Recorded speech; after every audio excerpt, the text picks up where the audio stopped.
പൂജാപാത്രത്തിലെ മദ്യം കാലഭൈരവ വിഗ്രഹത്തിൻ്റെ അധരങ്ങളോട് ചേർക്കുമ്പോൾ മനുഷ്യബുദ്ധിയെയും ശാസ്ത്ര നിയമങ്ങളെയും ഒരേ സമയം നിഷ്പ്രഭമാക്കിക്കൊണ്ട് അത്ഭുതകരമായി അത് അപ്രത്യക്ഷമാകുന്ന ആ നിഗൂഢമായ ദൃശ്യം നിങ്ങൾ എപ്പോഴെങ്കിലും ഭാവനയിൽ കണ്ടിട്ടുണ്ടോ? ഒരു തുള്ളി പോലും പുറത്തേക്ക് ഒഴുകാതെ കരിങ്കല്ലിൽ തീർത്ത വിഗ്രഹം മനുഷ്യനെ പോലെ മദ്യം കുടിക്കുന്ന പ്രതിഭാസം നേരിട്ട് കാണുമ്പോൾ ആധുനിക ശാസ്ത്രം പോലും വിസ്മയത്തോടെ കൈകൂപ്പി നിന്നുപോകും.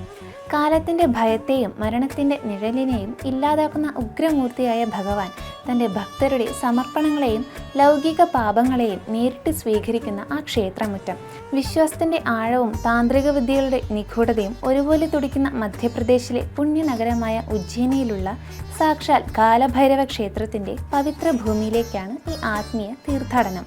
പുരാതനമായ ഇതിഹാസങ്ങളുടെയും ക്ഷിപ്ര നദിയുടെയും തീരത്ത് ജ്വലിച്ചു നിൽക്കുന്ന അവന്തിക അഥവാ ഉജ്ജയിനി കാലാതീതമായ ആത്മീയതയുടെ ആസ്ഥാനമാണ്. ഈ പുണ്യനഗരിയിലെ കാവലായി നിൽക്കുന്ന അഷ്ടഭൈരവ ക്ഷേത്രങ്ങളിൽ ഏറ്റവും പ്രധാനപ്പെട്ടതും ജനപ്രിയവുമായ ഒന്നാണ് ഈ മഹാക്ഷേത്രം.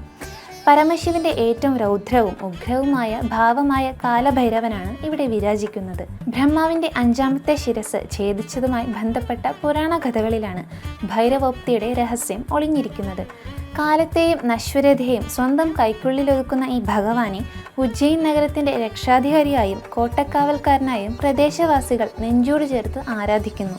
നൂറ്റാണ്ടുകളുടെ പഴക്കമുള്ള സിന്ദൂരവർണ്ണത്തിൽ മുങ്ങി നിൽക്കുന്ന ഈ വിഗ്രഹത്തിന് മുന്നിൽ നിൽക്കുമ്പോൾ കണ്ണുകളിൽ ജ്വലിക്കുന്ന തീക്ഷ്ണമായ ആത്മീയ പ്രഭാവം ഏതൊരു മനുഷ്യനിലെയും അഹംഭാവത്തെയും ഭൗതിക ചിന്തകളെയും നിമിഷ നേരം കൊണ്ട് ഇല്ലാതാക്കാൻ പോകുന്നതാണ്.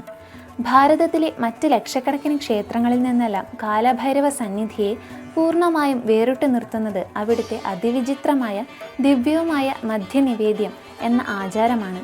ഭക്തർ തങ്ങളുടെ പ്രാർത്ഥനകളോടെ കൊണ്ടുവരുന്ന മദ്യം പൂജാരി ഒരു ചെറിയ പാത്രത്തിലാക്കി താന്ത്രിക മന്ത്രങ്ങളുടെ അകമ്പടിയോടെ വിഗ്രഹത്തിൻ്റെ ചുണ്ടുകളോട് ചേർത്ത് പിടിക്കുന്നു.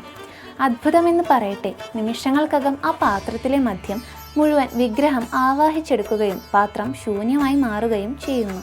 ഇതിനു പിന്നിലെ ശാസ്ത്രീയ രഹസ്യം കണ്ടെത്താൻ വലിയ പഠനങ്ങൾ നടന്നിട്ടുണ്ടെങ്കിലും ക്ഷേത്രത്തിൻ്റെ അടിത്തറയിലേക്കോ ഭിത്തികളിലേക്കോ ഈ ദ്രാവകം ഒലിച്ചിറങ്ങുന്നില്ല എന്ന സത്യം ശാസ്ത്രജ്ഞന്മാരെ പോലും അമ്പരിപ്പിച്ചു. ഇത് കേവലം ഒരു ആചാരമല്ല, മറിച്ച് മനുഷ്യനിലെ ഭൗതികമായ ലഹരികളെയും തമോ ഗുണങ്ങളെയും ഈശ്വരനിലേക്ക് സമർപ്പിച്ച് ആത്മീയ വിശുദ്ധി നേടുന്നതിൻ്റെ ഉന്നതമായ താന്ത്രിക രഹസ്യമായാണ് സനാതന ധർമ്മത്തിൽ വിശ്വസിക്കുന്നവർ ഇതിനെ കാണുന്നത്. ദിവസേനയുള്ള വിശേഷാൽ പൂജകളാലും കഠിനമായ താന്ത്രിക മന്ത്രോച്ചാരണങ്ങളാലും ഈ കോവിൽ എപ്പോഴും ഒരു പ്രത്യേക ഊർജത്താൽ മുഖരിതമാണ്.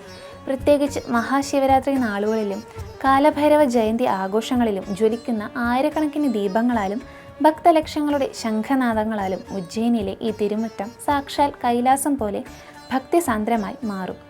ഭൈരവന്റെ വാഹനമായ നായകളെയും ഇവിടെ ഭക്തിയോടെ സംരക്ഷിക്കുകയും ആരാധിക്കുകയും ചെയ്യുന്നുണ്ട്. ഉജ്ജയിനിയിലെ പ്രസിദ്ധമായ മഹാകാലേശ്വര ജ്യോതിർലിംഗ ദർശനത്തിനൊപ്പം കാലഭൈരവന്റെ നടയിലും തൊഴുതു വണങ്ങി അനുവാദം വാങ്ങുമ്പോൾ മാത്രമേ ഈ അവന്തിക തീർത്ഥാടനം പൂർണ്ണമാകുകയുള്ളൂ എന്നാണ് വിശ്വാസം.